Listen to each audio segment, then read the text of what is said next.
যখন আপনি মারা যাবেন, আপনার সুন্দর সুন্দর ভালো ভালো জামাগুলো যখন খুলে দেওয়া হবে, খুলে দেওয়ার পর কেউ বলবে না যে এই বান্দাটা শীতের সময় মারা গিয়েছে, একটু কাপড় একটু বেশি বেশি দেয়া দাও, একটু বেশি দামের একটু কম্বল দেয়া দাও। কেউ কি বলবে বলেন? আমি বক্তা, আমাকে বক্তা বলিয়া সম্মানের ক্ষেত্রে কেউ একটা কাপড়ও বেশি দিবে না। তিনটা কাফনের কাপড় পরে দিবে, সাদা কাপড়। কে গরিব কে ধনী সবার জন্য কাপড় হবে কোনটা বলেন? কি কালার? সাদা কালার। যখন আপনাকে সাদা কাপড় পরাইয়া অন্ধময় কবরের মধ্যে যখন রেখে আসবে, আল্লাহর নবী বলেন কবরের মধ্যে রেখে আসার পরে যখন তার আত্মীয় স্বজনরা যখন চলে আসবে, ওই কবরের ওই মাইয়াত, ওই আত্মীয় স্বজনরা চলে আসতেছে, পায়ের হাঁটার আওয়াজ শুনতে পারবে। শুনতে পাওয়ার পর ওই কবরের মধ্যে দুইটা ফেরেশতা আসার পরে জিজ্ঞেস করবে, মান রব্বুকা, রবের পরিচয় দাও। মান দীনুক, ধর্মের পরিচয় দাও। মান নাবিয়ুক আল্লাযী বুইসা ফীকুম ওয়া ইয়াকালু লাহু মুহাম্মদ, আমার নবীর চেহারা মুবারক দেখানো হবে আর বলা হবে যে এই লোকটাকে কি চিনো? আল্লাহর বান্দা যদি নেককার বান্দা হয়ে থাকে বলবে ক্বালু রাব্বুনাল্লাহ, আমার রব হলেন আল্লাহ। দিনিয়াল ইসলাম, আমার দিন হলো ইসলাম, আমার ধর্ম হলো ইসলাম। আমার নবীকে যখন দেখানো হবে বলবে নাম, হ্যাঁ আমি আমার নবীকে চিনি, ইনি হলো আমার নেতা। এই কথা বলার পর ফেরেশতারা যখন আমার আল্লাহর কাছে তার আমলনামাগুলো নিয়ে যখন নিয়ে যাবে, আল্লাহ তাআলা ডাক দিয়া বলবে, ও ফেরেশতাদের দল, এই বান্দার কবরের মধ্যে জান্নাতের বিছানা বিছায়া দাও। কবরকে আরো প্রশস্ত করে দাও, কবরকে প্রশস্ত করে দাও, কবরের সঙ্গে জান্নাতের একটা রাস্তা করে দাও। কবরের মধ্যে জান্নাতি বিছানা বিছায়া দাও। জান্নাতি বিছানা কবরের মধ্যে যখন বিছে দেওয়া হবে, বিছে দেওয়ার পর বান্দা আরাম শান্তিতে থাকবে। আর যদি বান্দা জাহান্নামী হয়ে থাকে, এই তিনটা প্রশ্নের জবাব যদি বান্দা না দিতে পারে, তাহলে আল্লাহ তাআলা ডাক দিয়া বলবে, ও ফেরেশতাদের দল, এই বান্দার কবরটাকে আরো সংকীর্ণ করে দাও। কবরের মধ্যে একটা নয়, দুইটা নয়, 99টা সাপ কবরের মধ্যে যখন ছেড়ে দেওয়া হবে, আমার নবী বলেন ওই সাপের যদি বিষ যদি কোনো দুনিয়ার কোনো জায়গার মধ্যে পড়তো, ওই জায়গাটা পুরে তামা হয়ে সারকার হয়ে যেত। নাউজুবিল্লাহ বলেন। এরে আল্লাহর গোলামের জয়পুরহাটের মুসলমান, ওই কবরের আযাব কি তুমি সহ্য করতে পারবা রে মুসলমান? সহ্য করতে পারবেন? সহ্য করতে পারবেন না। আমার আল্লাহ ডাক দেয়া কয়, হাত্তা ইযা জা আহাদাহুমুল মাউত ক্বালা রাব্বিরজিউন।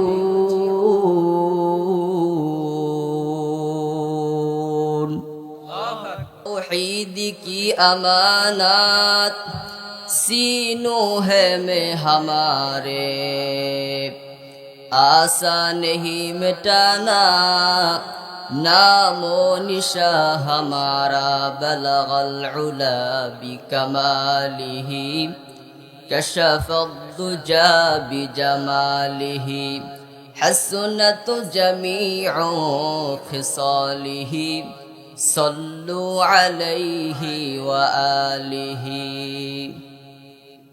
যুগে যুগে মুসলিম ছিল শ্রেষ্ঠ বীরের জাতি, তবে কেন আজকে হলো করুণ পরিণতি?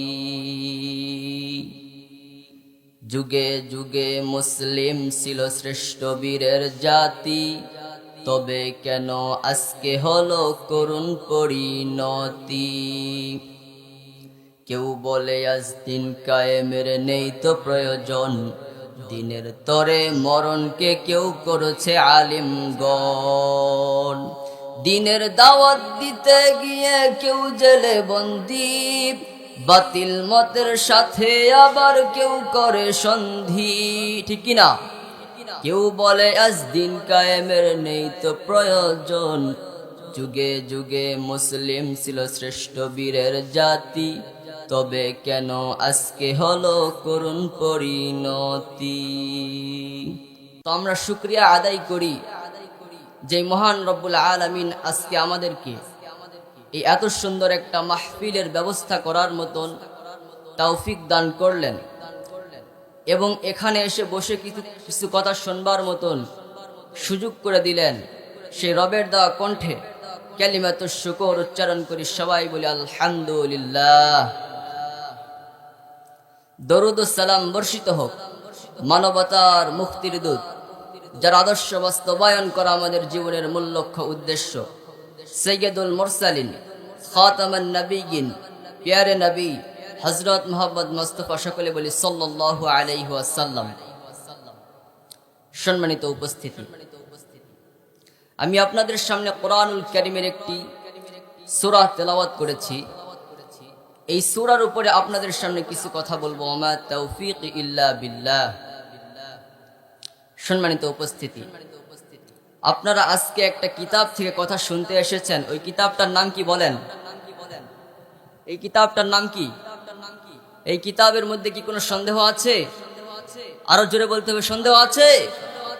সম্মানিত উপস্থিতি, পৃথিবীতে যত রাইটার আছে, যত বই লেখক আছে, সবাই বইয়ের শুরুতে অথবা শেষে লিখে রাখে যে এই বইয়ের মধ্যে যদি কোনো ভুল ত্রুটি থাকে তাহলে আমাদেরকে জানায় দিবেন, আমরা সংশোধন করতে বাধিত থাকিব, তাই না? কিন্তু এই কোরআনের মধ্যে কি লেখা আছে? যালিকাল কিতাবু লা রাইবা ফি। এই কিতাবের মধ্যে কোনো সন্দেহ নেই, বলেন সুবহানাল্লাহ। কিন্তু ৯৬% মুসলমানের দেশে আজকে কিছু নাস্তিক, কিছু কুলাঙ্গার আজকে কোরআনের ভুল ধরে, ঠিক কিনা? আমার আল্লাহকে নিয়ে কটূক্তি করে, রাসূলকে নিয়ে বাজে মন্তব্য করে। সামনে যদি কোনো ইসলামী কোনো দল যদি ক্ষমতায় আসে, আর এই ৯৬% মুসলমানের দেশে যদি কোনো নাস্তিক, কোনো কুলাঙ্গার এই রাসূলকে নিয়ে বাজে মন্তব্য করে, আল্লাহকে নিয়ে যদি কটূক্তি করে, কোরআনের যদি ভুল ধরতে আসে, মুসলমানের কর্তব্য হলো এদের অস্তিত্ব রাখা যাবে না, এদেরকে ডাইরেক্ট অ্যাকশন, ফাঁসি দিতে হবে। এই মতের পক্ষে থাকতে রাজি আছেন কারা কারা? দুইটা হাত তুলে আমার আল্লাহকে দেখায় দেন। আল্লাহ কবুল করে, বলেন আমিন। সম্মানিত উপস্থিতি, আমি আপনাদের সামনে কোরআনুল কারীমের একটি সূরা তেলাওয়াত করেছি। তো কোরআনুল কারীমের মধ্যে মোট সূরা আছে কয়টি বলেন? কয়টি? ১১৪টি। এই সূরার মধ্যে ৩০ পারার মধ্যে এই সূরাটি অবস্থিত। এই সূরাটা ১০৩ নম্বর সূরা। কয় নম্বর? এটি হলো মাক্কি সূরা। কি সূরা? মাক্কি সূরা। এর আয়াত মোট ৩টি। তো এখন আসেন যে এই সূরাটা কেন নাজিল হলো, এর প্রেক্ষাপট কি, এর ঘটনা কি? তাফসিরে বলা হয় শানে নাজুল। কি? শানে নাজুল। সম্মানিত উপস্থিতি, তো এর প্রেক্ষাপট হলো, এর ঘটনা হলো যে এই সূরাটা নাজিল হওয়ার কারণ হলো, যখন আমার নবী কালেমার দাওয়াত দিতেন গোপনে। কিভাবে? গোপনে। তো হঠাৎ করে আল্লাহর পক্ষ থেকে আদেশ চলে আসলো, হে নবী, ওয়ানজির আশিরাতাকাল আকরাবিন, আপনি এখন প্রকাশ্যে কালেমার দাওয়াত দেন। আকরাবিন, আপনার নিকট আত্মীয়দের। বলেন সুবহানাল্লাহ। এই আয়াতটা নাজিল হয়ে যাওয়ার পরে যখন আমার নবী যখন কালেমার দাওয়াত দেওয়ার জন্য কালেমার দাওয়াত যখন প্রকাশ্যে দেওয়া শুরু করে দিলেন, এই দেওয়ার পরে আবু জাহাল, আবু লাহাব, উতবা, শাইবা, ওয়ালিদ ইবনে মুগিরা তারা বলতে শুরু করে দিল যে মুহাম্মদ ছেলেটা তো ভালোই ছিল, কিন্তু কয়েকদিন থেকে দেখতেছি সে ক্ষতিগ্রস্ত হয়ে গেছে। নাউযুবিল্লাহ। এই কথাটা শোনার পরে আমার নবী একটু কষ্ট পেয়ে গেলেন যে আমি তো কোনো মানুষের বানানো কোনো দলের দিকে আমি ডাকতেছি না, আমি আমার আল্লাহর পথের দিকে ডাকতেছি, আর তারা আমাকে ক্ষতিগ্রস্ত বলতেছে। তো নবী একটু কষ্ট পেয়ে গেলেন। আমার নবীকে সান্ত্বনা দেওয়ার জন্য আল্লাহ তাআলা সূরাতুল আসরটা নাজিল করলেন। বলেন সুবহানাল্লাহ। এই সূরাতুল আসরের মধ্যে আমার আল্লাহ কি বলতেছেন? ওয়াল আসর। আল্লাহ তাআলা বলেন সময়ের কসম। কিসের কসম বলেন? আল্লাহ তাআলা কোরআনুল কারীমের মধ্যে যখন কোনো কিছু বলেন আমার আল্লাহ সময়ের কসম খান। আবার আমার আল্লাহ অনেক জায়গায় বলেছেন তিনের কসম, ওয়াজাইতুন, জাইতুনের কসম। আল্লাহ তাআলা সময়ের কসম খান, আবার কখনো তিনের কসম খান, কখনো জাইতুনের কসম খান। কারণ তিন, জাইতুন সময়ের মালিক কে? সময়ের মালিক হলেন আমার আল্লাহ। আমার আল্লাহ ডাক দিয়া কয় ওয়াল আসর, সময়ের কসম, ইন্নাল ইনসানা লাফি খুসর, নিশ্চয়ই মানুষ ক্ষতিগ্রস্ত। নিশ্চয়ই মানুষ কি বলেন? আল্লাহ তাআলা বলেন নিশ্চয়ই মানুষ ক্ষতিগ্রস্ত। আল্লাহ তাআলা বলেন ইল্লাল্লাযীনা আমানু ওয়া আমিলুস সলিহাত ওয়া তাওয়াসাউ বিল হক ওয়া তাওয়াসাউ বিস সবর। আল্লাহ তাআলা বলেন তবে তারা ব্যতীত আমানু যারা ঈমান এনেছে, ওয়া আমিলুস সলিহাত যারা নেক আমল করে, ওয়া তাওয়াসাউ বিল হক এবং হকের পথে থাকে। এই হকের পথে থাকার অবস্থায় যখন বিপদ আসে, ওয়া তাওয়াসাউ বিস সবর ধৈর্য ধারণ করে। আল্লাহ তাআলা বলেন এই চার গুণওয়ালা ব্যতীত দুনিয়ার সব মানুষগুলো ক্ষতিগ্রস্ত, ধ্বংস। কয় গুণ বলেন? চার গুণের কথা আমার আল্লাহ বলেছেন। এক নম্বর গুণের নাম ঈমান। এক নম্বর গুণের নাম কি? এই ঈমান কি? ঈমান কাকে বলে? পৃথিবীর সব মানুষের ঈমান আছে, বিধর্মী হোক খ্রিস্টান হোক, সবাই আমার আল্লাহকে বিশ্বাস করে, কিন্তু পরিপূর্ণ তাদের ঈমান নাই।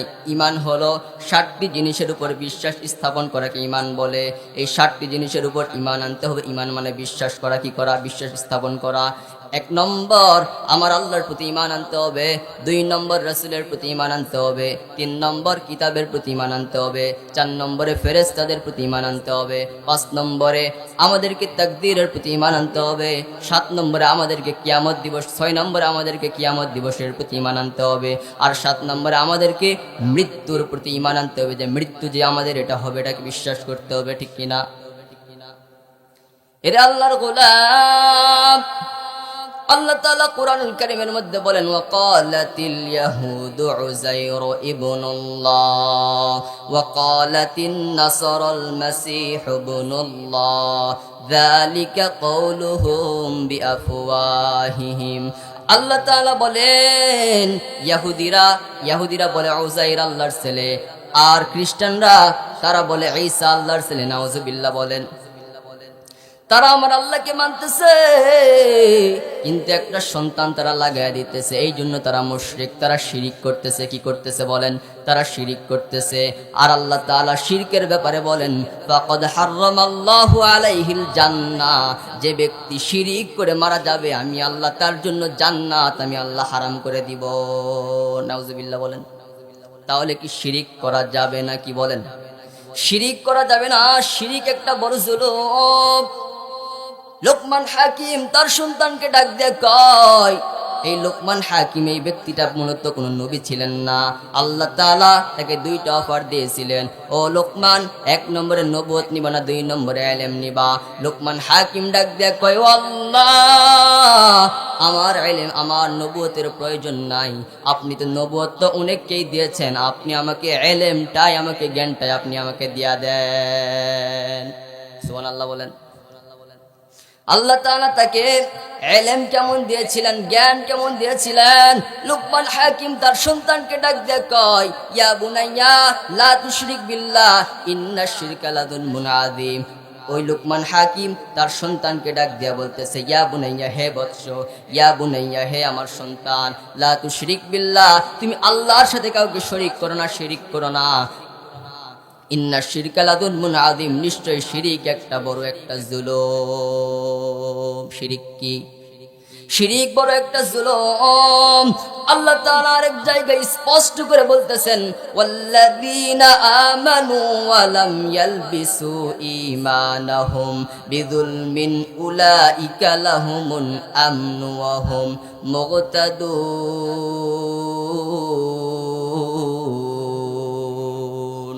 কালামে জিন্দা কুরআনে হাকিম হিকমতে ও লা ইয়াদালাস্তু কদিম জামিউল ইলম বখা কুরআন কালামুল্লাহ, বখা কুরআন কালামুল্লাহ। বশুনো,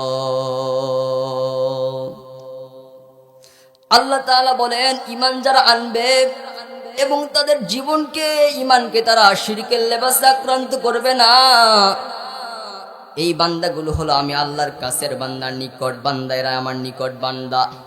তাহলে আপনি যখন শিরিক যখন করবেন না, তখন আপনি আমার আল্লাহর কাছের হতে পারবেন। আমার আল্লাহ বলেন শিরিক যারা করবে না, আমি আল্লাহ তাদেরকে মৃত্যুর আগে হেদায়েত দিয়ে আমি আল্লাহ তাদেরকে জান্নাতের পথ আমি আল্লাহ দেখায় দিব।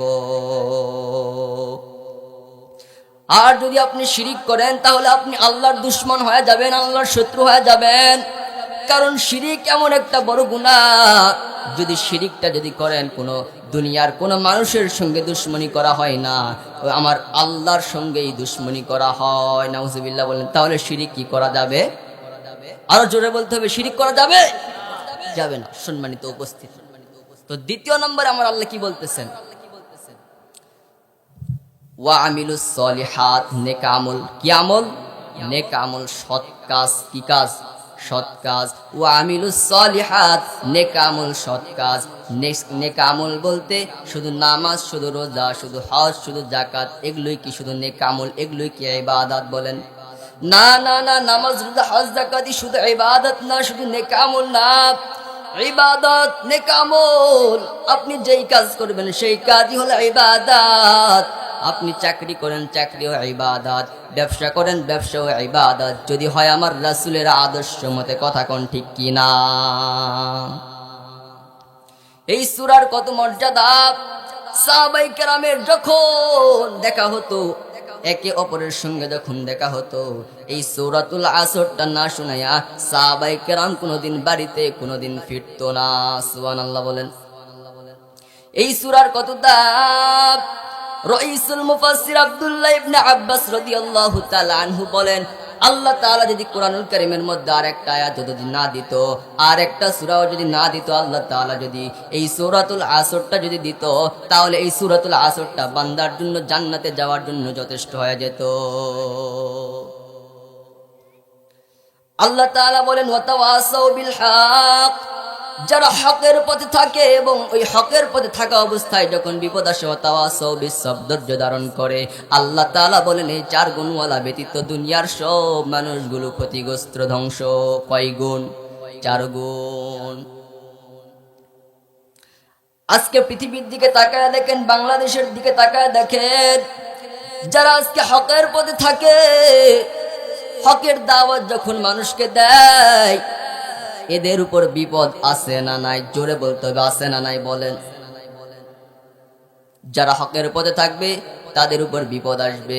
ইমাম আজম আবু হানিফা রহিমাহুল্লাহ, তার জামানায় তার ওই জালিম বাদশা মানসুর ডাক দিয়া কয়, ও ইমাম আজম আবু হানিফা, আমি তোমাকে প্রধান বিচারক বানাতে চাই।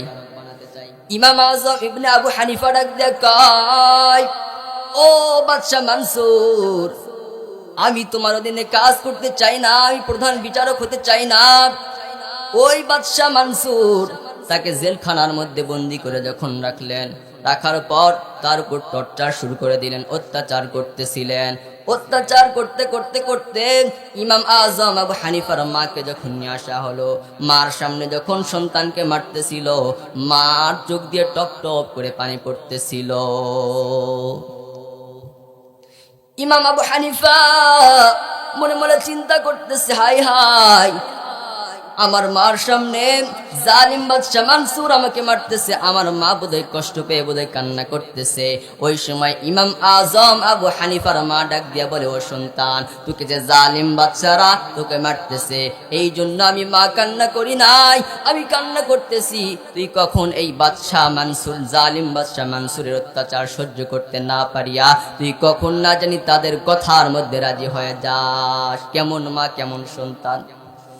এক পর্যায়ে ইমাম আজম আবু হানিফাকে জেলখানার মধ্যে বন্দি করে রাখতে রাখতে রাখতে ওই ইমাম আজম আবু হানিফাকে শেষ পর্যন্ত বিষ পান করে দুনিয়া থেকে বিদায় করে দিয়েছে। নাউজুবিল্লাহ বলেন। আজকে যারা হকের পথে মানুষকে দাওয়াত দেয়, তাদেরকে এরকম জেলখানার মধ্যে শাস্তি দেওয়া হয় কি হয় না? বলেন। ফাঁসি দেওয়া হয় কি হয় না? বলেন।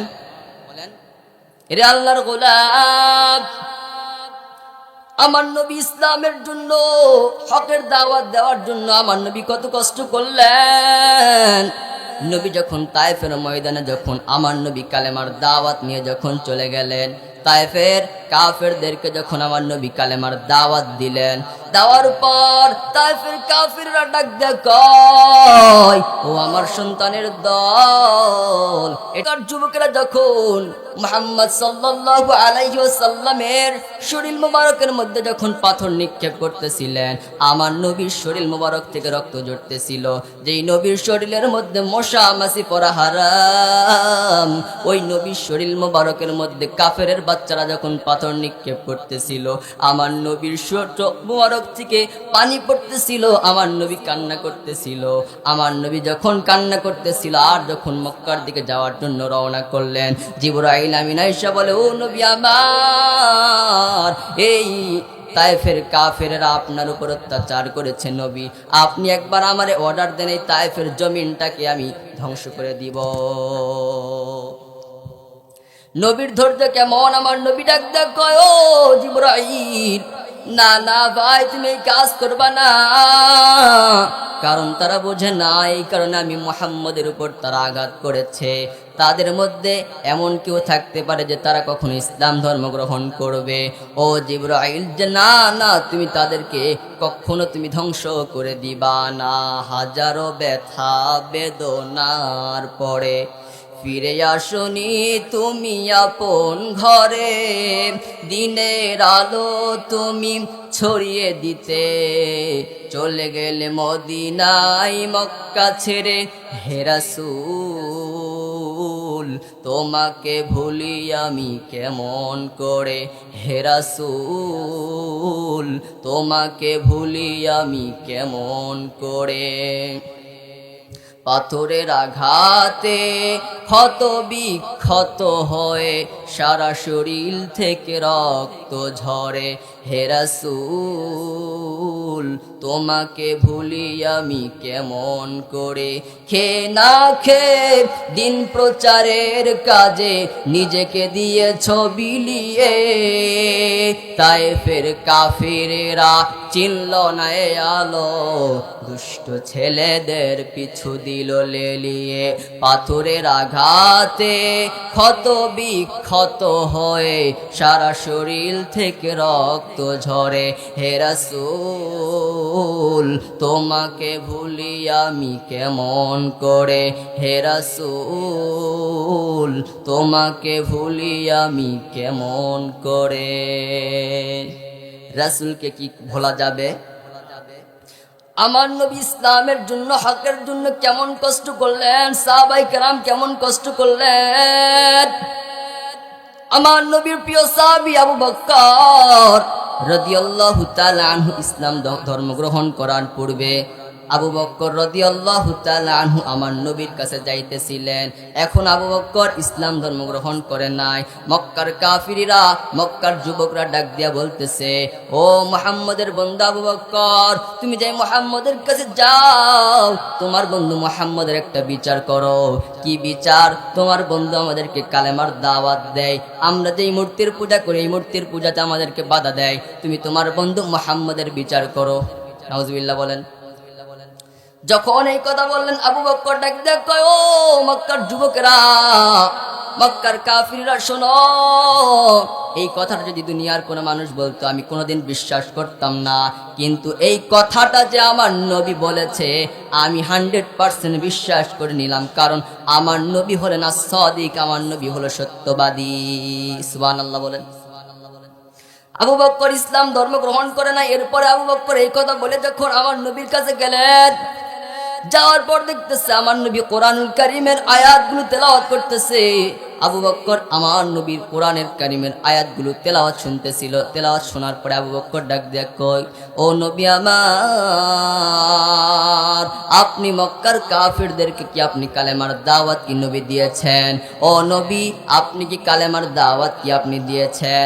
আমার নবী ডাক দিয়া কয়, রে আবু বকর, হ্যাঁ হ্যাঁ, আমি কালেমার দাওয়াত দিয়েছি। নবী ডাক দিয়া কয়, আবু বকর, তুমি আমার সঙ্গে পড়ে নাও, লা ইলাহা ইল্লাল্লাহু মুহাম্মাদুর রাসূলুল্লাহ। লা ইলাহা, লা ইলাহা, লা ইলাহা ইল্লাল্লাহ। জোরে, লা ইলাহা লা ইলাহা লা ইলাহা ইল্লাল্লাহু মুহাম্মাদুর রাসূলুল্লাহ।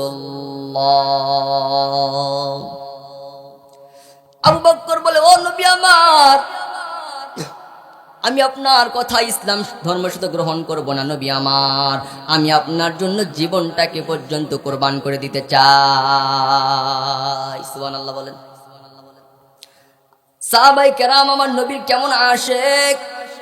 আবু বকর যখন ইসলাম ধর্ম গ্রহণ করলেন, ইসলাম ধর্ম গ্রহণ করার পরে যখন আবু বকর একদিন রাস্তা দিয়ে হেঁটে যাইতেছিলেন, হঠাৎ করে মক্কার কাফিরেরা আমার নবীকে একা পাইয়া যখন আমার নবীকে তারা মারতেছিল, অত্যাচার করতেছিল, আবু বকরের চোখে যখন পড়ে গেল যে তারা আমার নবীর উপর তারা অত্যাচার করতেছে, আবু বকর কি সহ্য করতে পারবে বলেন? আমার নবীকে মারতে মারতে যখন অজ্ঞান করে দেওয়া হলো, নবীকে অজ্ঞান করে দেওয়ার পরে আবু বকর মক্কার কাফিরদের পা জড়ায় ধরে কান্না করে আর বলে, রে মক্কার কাফিরেরা, আমার নবীকে আর মাইরো না, আমার নবীর শরীর মুবারকের মধ্যে আর আঘাত করো না, তোমরা আমার নবীর বদলতে আমার শরীর মুবারকের মধ্যে তোমরা আঘাত করো। বলেন সুবহানাল্লাহ। এই কথা বলার পর ওই মক্কার কাফির আবু জাহাল আমার নবীকে অত্যাচার করা বাদ দিয়া এবার আবু বকরের শরীর মুবারকের মধ্যে যখন অত্যাচার শুরু করে দিল, আবু বকরকে উপর করে শুয়াইয়া ওই মক্কার কাফেররা বড় বড় একটা দেহওয়ালা বেঈমান তারা দূর থেকে দৌড়াইয়া আসতেছে, আয়েশা আবু বকরের বুকের উপর লাফ দিতেছে। নাউজুবিল্লাহ বলেন। আবু বকর এক পর্যায়ে অজ্ঞান হয়ে গেলেন। আবু বকর অজ্ঞান হয়ে যাওয়ার পর মক্কার কাফিরেরা, মক্কার মুশরিকরা তারা ভাবতেছে আবু বকর বোধহয় দুনিয়া থেকে বিদায় নিয়ে চলে গেছে। এই বলিয়া যখন আমার আবু বকরকে যখন রেখে তারা চলে গেল, রেখে চলে যাওয়ার পরে আবু বকরের গোত্রের লোকের আবু বকরকে যখন নিয়ে তার বাড়িতে চলে গেলেন, তার বাড়িতে নিয়ে যাওয়ার পর আবু বকরের মা এখন ইসলাম ধর্ম গ্রহণ করেন নাই। আবু বকরের মা তার সেবা যত্ন সে করতেছিল, আবু বকরের সেবা করতেছিল, আবু বকরের জ্ঞান ফিরে নাই। আবু বকরের যখন জ্ঞান ফিরে গেল, ও জয়পুরহাটের মুসলমান, ও রশিদারের মুসলমান, ও আমার এলাকার মুসলমানরা তোমরা শোনো, আবু বকরের যখন জ্ঞান ফিরে গেল, আবু বকরের মা ডাক দিয়ে কয়, তোকে আগেই বলেছিলাম যে মুহাম্মদের কাছে যাওয়ার কোনো দরকার নাই, মুহাম্মদের কাছে যাওয়ার কোনো দরকার নাই, তুই কেন গেলি? তোর চেহারার মধ্যে তাকানো যায় না, তোর চেহারাটা কেমন হয়ে গেছে, তোর ঠোঁটটা কেমন হয়ে গেছে। মক্কার কাফেরেরা তোর ঠোঁটের উপর ওই খরামের জুতা দিয়া তোর ঠোঁটের উপর আঘাত করেছে, তোর চেহারার দিকে তাকানো যায় না। ও আবু বকর, দুধের গিলাস রেখে গেলাম, দুধটা পান করে দে, তাড়াতাড়ি তোর শরীরটা সুস্থ হয়ে যাবে। আবু বকর ডাক দিয়া কয়, ও মা, আমার শরীর সুস্থ হওয়ার দরকার নাই, বলো আমার নবী কোথায় রে মা? ও মা, আমি দেখেছি মা, মক্কার কাফের, মক্কার মুশরিকরা আমার নবীর শরীর মুবারকের মধ্যে আঘাত করেছে রে মা, বলো আমার নবী কোথায়? আবু বকরের এই কথা শোনার পর আবু বকর রাদিয়াল্লাহু তাআলা আনহুর মা আমার নবীকে খুঁজতে যখন চলে গেলেন, আমার নবীকে খুঁজতে যাওয়ার পর আবু বকরের মা আমার নবীকে পেয়ে গেলেন। নবী দারুল আরকানের ঘরের মধ্যে বসা আছে। আবু বকরের মা আবু বকরকে আয়েশা বলে, আবু বকর, তোমার নবী মুহাম্মদ দারুল আরকানের ঘরের মধ্যে বসে আছে। আবু বকর হাঁটতে পারে না, আবু বকর চলতে পারে না। আবু বকর আর আবু বকরের মাতাকে আর একটা মহিলা ঘাড়ের উপর হাত দিয়ে আবু বকর শেষরায়া যাইতেছিল। দারুল আরকানের যে গেট, সেই গেটের মধ্যে ঢোকার পর আমার নবীর চোখ পড়ে গেল আবু বকরের দিকে। আমার নবী আবু বকরের দিকে তাকানোর পর আমার নবী আল্লাহু আকবার বলে চিৎকার করতেছিলেন। আল্লাহু আকবার বলেন, আল্লাহু আকবার। নবী যখন আল্লাহু আকবার বলে চিৎকার করতেছিলেন, রে আল্লাহর গোলাম, আমার নবী যখন আল্লাহু আকবার আল্লাহু আকবার আল্লাহু আকবার বলে চিৎকার করতেছিলেন, ওই সময় জিবরাইল আমিন আয়েশা বলে, ও নবী, আপনি আল্লাহু আকবার বলে কেন চিৎকার করতেছিলেন? আমার নবী ডাক দেয়া কয়, ও জিবরাইল ভাই, আমি আমার আবু বকরকে দেখি আমি আল্লাহু আকবার বলে চিৎকার করতেছিলাম, কারণ আমার আবু বকরকে কেমন হালতে মেরেছে, আমার আবু বকরের চেহারার মধ্যে তাকানো যায় না। জিবরাইল আমিন ডাক দেয়া কয়, ও নবী আমার, আল্লাহ অফার দিয়েছেন, আপনার কি মনের আশা নবী আমার আল্লাহ পূরণ করে নিবে। নবী ডাক দেয়া কয়, ও জিবরাইল, আমার আল্লাহ যেহেতু অফার দিয়েছে, আমার মনের আশা হলো আজ যদি আবু জাহাল আর যদি ওমরের মতো যদি একজন যদি ইসলামে থাকতো, তাহলে আমার আবু বকরকে মক্কার কাফিররা এইভাবে তার শরীর মুবারকের মধ্যে আঘাত করতে পারতো না। আমি চাই আবু জাহাল না হয় ওমর যেন ইসলামের জন্য তারা কবুল হয়ে যায়, যে কোনো একজনের আমার দরকার। ওইদিকে আবু জাহাল ঘোষণা দিয়েছে, কে আছো মুহাম্মদের গর্দান আনিয়া দিবা, তাকে আমি লাল 300 উট আমি তাকে দিব। ওমর দাঁড়ায় বলে, আমি মুহাম্মদের গর্দান আমি আনিয়া দিব। কি করবে বলেন? আমি নবীর গর্দান আনার জন্য যাব। ওমরকে যখন অস্ত্র দেওয়া হলো, ওমর রাদিয়াল্লাহু তাআলা আনহু আমার নবীর গর্দান আনার জন্য যখন যাইতেছিল, হঠাৎ পথের মধ্যে এক লোকের সঙ্গে দেখা হয়ে গেল। ওই লোক ডাক দিয়ে কয়, রে ওমর, কোথায় যাও? ওমর ডাক দিয়ে কয়, আমি নবীর মুহাম্মদের গর্দান আনার জন্য যাই। ওই লোক ডাক দিয়ে কয়, মুহাম্মদ কি তোমার নিজের কেউ হয় নাকি, তোমার আত্মীয় নাকি? ওমর ডাক দিয়ে কয়, না না, মুহাম্মদ আমার কোনো আত্মীয় না, কেউ আমার না। ওই লোক ডাক দেয় কয়, তুমি মুহাম্মাদের গর্দান তুমি পরে এনো, যাও তোমার বোন আর তোমার ভগ্নিপতির তুমি আগে খবর নাও, তোমার বোন আর ভগ্নিপতি ইসলাম ধর্ম গ্রহণ করেছে। এই কথা শোনার পর ওমরের মেজাজ গরম হয়ে গেল, মাথা গরম। ওমর এবার নবীর গর্দান আনা বাদ দিয়া, নবীর কাছে যাওয়া বাদ দিয়া, ওমর তার বোনের বাড়িতে যখন চলে গেল, বোনের বাড়িতে যাওয়ার পর বোনের বাড়ির ঘরের দরজার মধ্যে দেখতেছে দরজা বন্ধ। ওই দরজার বন্ধ ঘরের মধ্যে আড়ালের মধ্যে খাব্বাব রাদিয়াল্লাহু তাআলা আনহু তার বোন আর ভগ্নিপতিকে কোরআন তেলাওয়াত শিখাইতে বলেন সুবহানাল্লাহ। ওই সময় ওমর যাওয়ার পর দরজার মধ্যে যখন নক করলেন, এর জয়পুরহাটের মুসলমান। নক করার পর তার বোন খোলে না, তার বোন বুঝতে পেরে গেছে যে ওমর এসেছে। ওমর রাদিয়াল্লাহু তাআলা আনহু দরজা ভাঙার পরে যখন ঘরের মধ্যে ঢুকে গেলেন, তার বোন আর ভগ্নিপতিকে আঘাত করা শুরু করে দিলেন। খাব্বাব রাদিয়াল্লাহু তাআলা আনহু লুকায় গেলেন, খাব্বাব রাদিয়াল্লাহু তাআলা আনহু লুকায় গেলেন।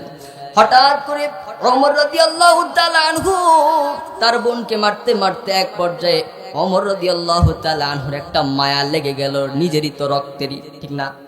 তার বোনকে দেখিয়া মায়া লেগে গেল। বোনকে ডাক দিয়ে কয়, ও বোন, তোরা কেন মুহাম্মদের দলের মধ্যে চলে গেলি?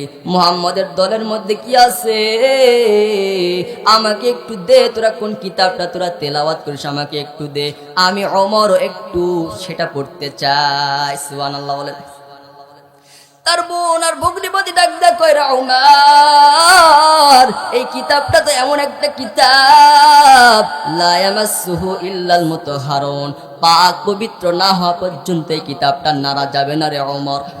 ও ওমর, যাও, তুমি তো না পাক, যাও যাও, তুমি আগে গোসল করে আসো। ওমর রাদিয়াল্লাহু তাআলা আনহু যখন গোসল করে আসলেন, গোসল করে আসার পর ওমর কোরআনুল কারীমের আয়াতগুলো যখন পড়তেছিল, আর ওমরের চোখ দিয়ে টপ টপ করে পানি পড়তেছিল, কারণ ওমর একটু আরবি গ্রামার একটু ভালো জানতো।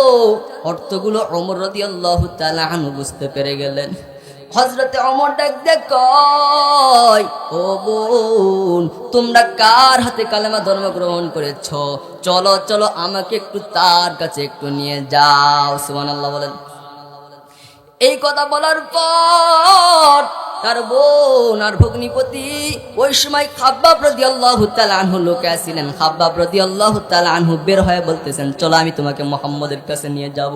আমার নবীর কাছে যখন যাই, ওই তরবারি নিয়ে যখন আমার নবীর কাছে যাইতেছিল, আমার নবী দারুল আরকানের মধ্যে একটা ঘরের মধ্যে আমার নবী সাহাবায়ে কেরামদেরকে দার্স দিতেছিলেন। ওই সময় কিছু সাহাবী দেখতে পেরে গেলেন মুহাম্মদ নবী আমার নবীর উপর অত্যাচার করার জন্য ওমর রাদিয়াল্লাহু তাআলা আনহু অস্ত্র নিয়ে আসতেছে। সাহাবায়ে কেরাম দেখার পর আমার নবীকে ডাক দিয়ে কয়, ও নবী, ওমর বিন খাত্তাব আসতেছে আপনাকে মারার জন্য। নবী যান, ও নবী আমার, আপনি পালায়া যান। নবী ডাক দিয়ে কয়, ও সাহাবায়ে কেরাম, ওমর আমাকে মারতে আস না, ওমর সে নিজেই মরার জন্য সে আসতেছে। এই বলিয়া আমার নবী যখন চুপ করে বসেছিলেন, ওই ওমর রাদিয়াল্লাহু তাআলা আনহু আসার পর ডাক দেয়, কই নবী আপনার কোনো ভয় নাই, আপনার কোনো টেনশন নাই। ও নবী আমার, আমাকে কালেমা পড়ায়া দেন, আমি মুসলমান হতে চাই। বলেন লা ইলাহা ইল্লাল্লাহু মুহাম্মাদুর রাসূলুল্লাহ,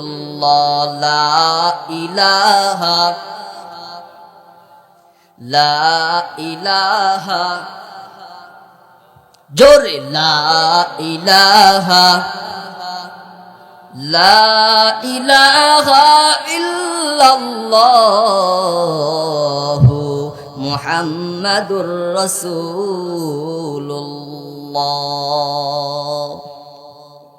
নবী তাকে কালেমা পড়ায় দিলেন।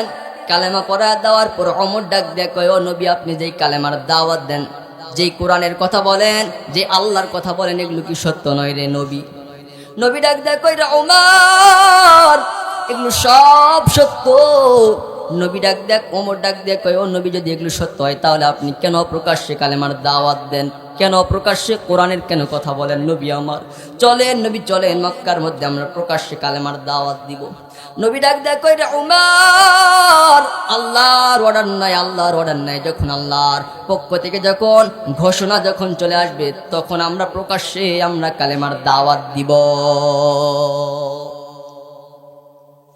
ওমর বলে, ও নবী আমার উপর আপনি এই ভরটা আমার উপর আপনি ছেড়ে দেন। আমার নবী বলেন, যাও ওমর, তুমি কি করবা করো। এই বলার পর ওমর রাদিয়াল্লাহু তাআলা আনহু 11 জন সাহাবী নিলেন, দুইটা দল করলেন। দলের মাঝখানে ওমর রাদিয়াল্লাহু তাআলা আনহু দাঁড়ায় গেলেন। আর ওমর বলতেছে, আমরা এই দারুল আরকানের এই ঘর থেকে আমরা বাইতুল্লাহ কাবা ঘর পর্যন্ত আল্লাহু আকবারের চিৎকার করব, আর কাবা ঘর পর্যন্ত আমরা যাব। সুবহানাল্লাহ বলেন। যাওয়ার আগে আমার নবী আমার ওমর সংক্ষিপ্ত একটা বক্তব্য দিলেন। ওমর ডাক দিয়া কয়, ও মক্কার কাফেরেরা, ও মক্কার মুশরিকরা, কে আসো? মায়ের বুক খালি করবা, সন্তানকে ইয়েতিম বানাবা, কে আসো স্ত্রীকে বিধবা বানাবে, তাহলে আসো, আমি ওমরকে বাধা দাও। এই কথা বলার পর ওমর রাদিয়াল্লাহু তাআলা আনহু সাহাবায়ে কেরামদেরকে নিয়া ওমর রাদিয়াল্লাহু তাআলা আনহু যখন স্লোগান দিতেছেন আল্লাহু আকবার, আল্লাহর নামে যখন স্লোগান দিতেছিলেন, আবু জাহেল, উদ্বা, ওয়ালিদ ইবনে মুগিরা তারা এখন ভাবতেছে মক্কার মধ্যে কেমন আছে, আমাদের থেকে অনুমতি না নিয়া আল্লাহু আকবার আল্লাহু আকবার আল্লাহু আকবারের তাকবীর দিতেছে, স্লোগান দিতেছে। আবু জাহেল, ওয়ালিদ ইবনে মুগিরা বের হয়ে দেখতেছে ওই দলের মধ্যে হযরতে ওমর বিন খাত্তাব দাঁড়ায় আছে। তারা ওমরকে দেখিয়া আবু জাহেল দিছে আরেক দৌড়, ওই উতবা দিছে আরেক দৌড়। এই জন্য ইসলামের জন্য দুইটা ওমরের দরকার নাই, ইসলামের জন্য একটা ওমরই যথেষ্ট। কথা কোন ঠিক কিনা? কারা কারা আমাদের রাষ্ট্রনায়ক হযরতে ওমরের মতো হবে, আবু বকর রাদিয়াল্লাহু তাআলা আনহুর মতো হবে? কারা কারা চান? দুইটা হাত তুলে আমার আল্লাহকে দেখায়া দেন। তাকবীর দেন, কেউ এক তাকবীর দেন।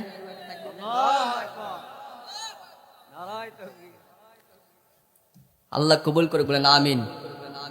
একটা তাকবীরও দিতে পারেন না আপনারা? সম্মানিত উপস্থিতি, তো হেদায়েত দেওয়ার মালিক কে? রিজিকের মালিক কে? মৃত্যুর মালিক কে? মৃত্যু দেন কে? ওয়ামা মিন দাব্বাতিন ফিল আরদি ইল্লা আলাল্লাহি রিজকুহা। আল্লাহ তাআলা বলেন, আমি পৃথিবীর যত মানুষ আছে, যত ইনসান আছে, যত মাখলুকাত আছে, আমার সৃষ্টি যত মাখলুকাত আছে, আমি আল্লাহ সবাইকে আমি আল্লাহ রিজিক দেই। রিজিক দেন কে? দুনিয়ার কোন মানুষ রিজিক দিতে পারে না। পৃথিবীর 4জন বড় বড় বাদশা ছিলেন, একজনের নাম নামরুদ, আর একজনের নাম হলো বখতে নাসার, আর একজনের নাম হলো জুলকারনাইন, আর একজনের নাম হলো সুলাইমান আলাইহিস সালাতু ওয়াস সালাম। কয়জন? এই 4 জনের মধ্যে 2 জন ছিল বিধর্মী আর 2 জন ছিল মুসলমান। 2 জন কি? 2 জন মুসলমান আর 2 জন বিধর্মী ছিলেন।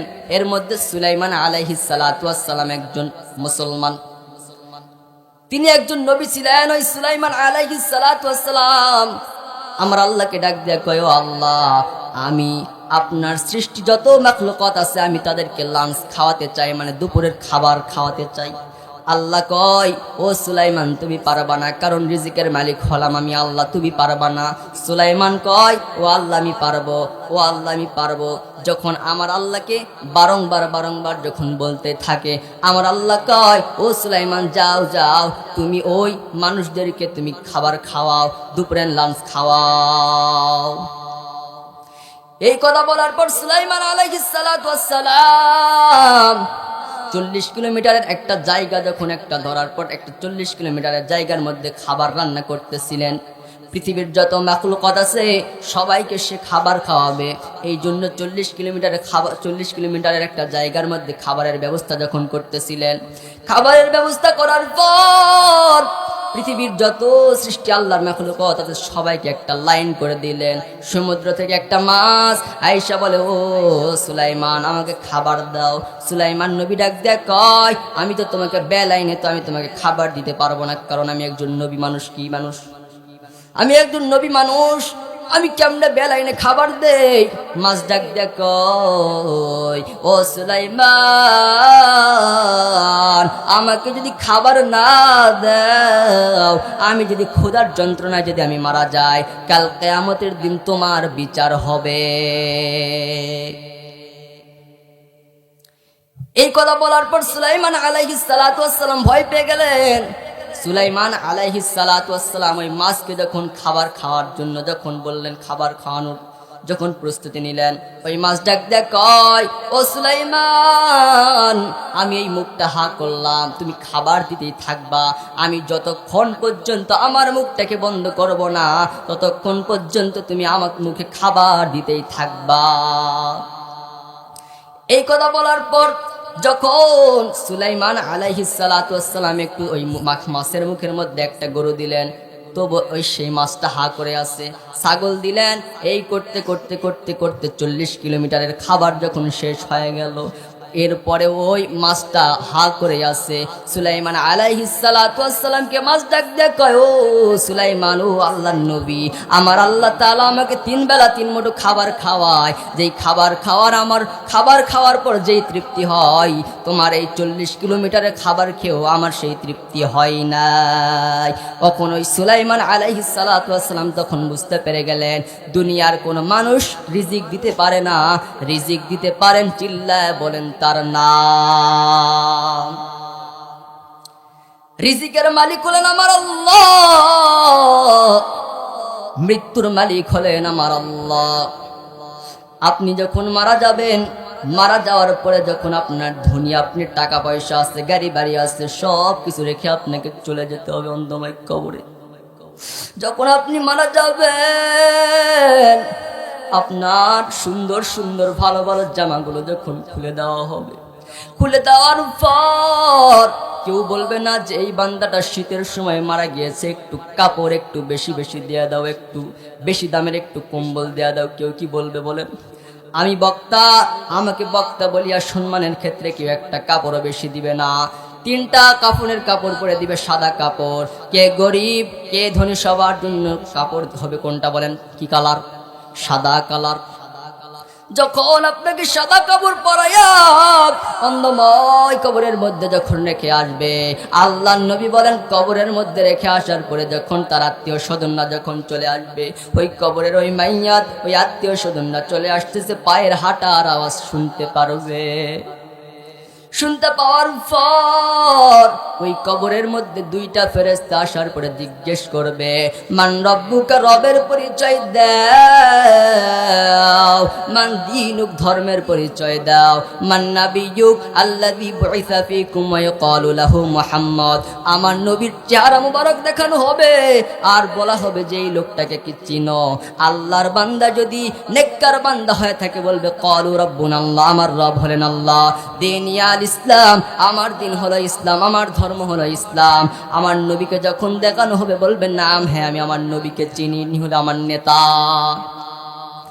এই কথা বলার পর ফেরেশতারা যখন আমার আল্লাহর কাছে তার আমলনামাগুলো নিয়ে যখন নিয়ে যাবে, আল্লাহ তাআলা ডাক দিয়া বলবে, ও ফেরেশতাদের দল, এই বান্দার কবরের মধ্যে জান্নাতের বিছানা বিছায়া দাও।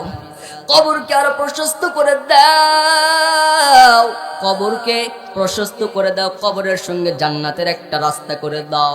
কবরের মধ্যে জান্নাতি বিছানা বিছায়া দাও। জান্নাতি বিছানা কবরের মধ্যে যখন বিছে দেওয়া হবে, বিছে দেওয়ার পর বান্দা আরাম শান্তিতে থাকবে। আর যদি বান্দা জাহান্নামী হয়ে থাকে, এই তিনটা প্রশ্নের জবাব যদি বান্দা না দিতে পারে, তাহলে আল্লাহ তাআলা ডাক দিয়া বলবে, ও ফেরেশতাদের দল, এই বান্দার কবরটাকে আরো সংকীর্ণ করে দাও। কবরের মধ্যে একটা নয়, দুইটা নয়, 99টা সাপ কবরের মধ্যে যখন ছেড়ে দেওয়া হবে, আমার নবী বলেন ওই সাপের যদি বিষ যদি কোনো দুনিয়ার কোনো জায়গার মধ্যে পড়তো, ওই জায়গাটা পুরে তামা হয়ে সারকার হয়ে যেত। নাউজুবিল্লাহ বলেন। এরে আল্লাহর গোলামের জয়পুরহাটের মুসলমান, ওই কবরের আযাব কি তুমি সহ্য করতে পারবা রে মুসলমান? সহ্য করতে পারবেন? সহ্য করতে পারবেন না। আমার আল্লাহ ডাক দেয়া কয়, হাত্তা ইযা জা আহাদাহুমুল মাউত ক্বালা রাব্বিরজিউন। ই কালামে জিন্দা কুরআনে হাকিম, হিকমতে উ লা ইয়াদালাস্তু কাদিম। আল্লাহ তাআলা বলেন, ওই কবরের ওই গুনাহগার বান্দাটা বলতে থাকবে, আল্লাহ দুনিয়ার মধ্যে আর একটা বার আমাকে ফেরত পাঠান রে মালিক, আমাকে আর একটা বার ফেরত পাঠান। আল্লাহ তাআলা কি ওই বান্দাকে ওই সময় দুনিয়ার মধ্যে ফেরত পাঠাবে? বলেন, ফেরত পাঠাবে না। আল্লাহ তাআলা বলেন, লাআল্লি আমানু সালিহান ফীমা তারাকতু ক্বালা কাল্লা ইন্নাহু কালিমাতুন হুয়া কাইলুহা ওয়া মিন ওয়ারাইহিম বারযাখুন আলা ইয়াউমি ইউবআসুন। আল্লাহ তাআলা বলেন, ওই বান্দাটা বলতে থাকবে, আল্লাহ দুনিয়ার মধ্যে আর একটা বার আমাকে ফেরত পাঠান। দুনিয়ার মধ্যে যে আমলগুলো আমার করার দরকার ছিল, আপনি যদি আমাকে আর একটা বার দুনিয়ার মধ্যে পাঠান, আমি সব আমলগুলো গুনে গুনে আমি সব আমল করে আপনার কাছে ফিরে আসব। আল্লাহ তাআলা ওই দিন কি বান্দাকে সময় দিবে? কথা কোন সময় কি দিবে? আল্লাহ তাআলা বলেন, আন্নারু ইউরাদুনা আলাইহা গুদুওয়ান ওয়া আশিয়া ওয়া ইয়াওমা তাকুমুস সাআ আদখিলু আলা ফিরআউন আশাদ্দাল আযাব।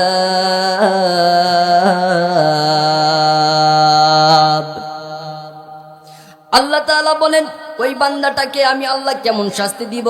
কবরের মধ্যে যখন রাখা হবে, পাপাচারী বান্দাকে যখন কবরের মধ্যে রাখা হবে, বান্দা শুধু আমার আল্লাহর কাছে সময় চাবে, আল্লাহ আমাকে দুনিয়ার মধ্যে আর একটা বার ফেরত পাঠান। আল্লাহ তাআলা ওই বান্দাকে দুনিয়ার মধ্যে ফেরত আর পাঠাবে না। আল্লাহ তাআলা বলেন, ওই পাপাচারী বান্দাকে আমি আল্লাহ সকাল সন্ধ্যা ফেরেশতাদের মাধ্যমে কিয়ামতের পর, হাসর নাসরের পর, বিচারের পর সেই বান্দাটা যেই জাহান্নামের মধ্যে যাবে, আমি আল্লাহ ফেরেশতাদের মাধ্যমে সকাল এবং সন্ধ্যা ওই জাহান্নামটা তাকে দেখাতে থাকবো। আর বান্দা জাহান্নাম দেখে বান্দা শুধু চিৎকার করতে থাকবে। তাহলে কি ওই জাহান্নামের আযাব কি সহ্য করতে পারবেন? কথা কোন পারবেন? জাহান্নামের আযাব থেকে যদি বাঁচতে চান তাহলে এক নম্বর বাঁচতে যদি চান তাহলে আমাদেরকে করতে হবে কি বলেন? তাওবা। কি করতে হবে? তাওবা করতে হবে। আল্লাহ তাআলা বলেন, ইয়া আইয়ুহাল্লাযীনা আমানু তুবু ইলাল্লাহি তাওবাতান নাসুহা আসা রাব্বুকুম আইয়ুকাফিরা আনকুম সাইয়্যাতিকুম ওয়া ইদখিলাকুম জান্নাত। আল্লাহ তাআলা বলেন, হে মুমিনগণ, তোমরা আমি আল্লাহর কাছে তওবা করো, বিশুদ্ধ তওবা করো। আমি আল্লাহ তোমাদের তওবা কবুল করব। আমি আল্লাহ তোমাদেরকে প্রবেশ করাবো জান্নাতে। কোথায় প্রবেশ করাবেন? তাহলে তওবা করতে কি কোনো অসুবিধা আছে? আরো জোরে বলেন, কোন অসুবিধা আছে? এরে আল্লাহর গোলাম, তওবা করতে হবে। তওবা যদি না করে যদি দুনিয়া থেকে চলে যান তাহলে কবরের আযাব আপনি সহ্য করতে পারবেন না। আমার আল্লাহ তো বলেছেন, কুল ইয়া ইবাদিয়াল্লাযীনা আসরাফু আলা আনফুসিকুম লা তাকুনাতু মির রাহমাতিল্লাহ ইন্নাল্লাহা ইয়াগফিরুদ যুনুবা জামিআ ইন্নাহু হুয়াল গফুরুর রহিম। আল্লাহ তাআলা বলেন, ও আমার বান্দারা, তোমরা আমি আল্লাহর রহমত হতে নিরাশ হও না।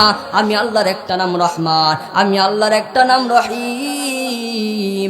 আমি আল্লাহ রহমান আর রহিম নামের ওসিলায় আমি বান্দার সব গুনাহগুলো মাফ করে দিব। ইয়া ইলাহি তো মেরা মাবুদ হ্যায়, ইয়া ইলাহি তো মেরা মাশুক হ্যায়, ইয়া ইলাহি তো मेरा हन्नान है, या इलाही तो मेरा मन्नान है।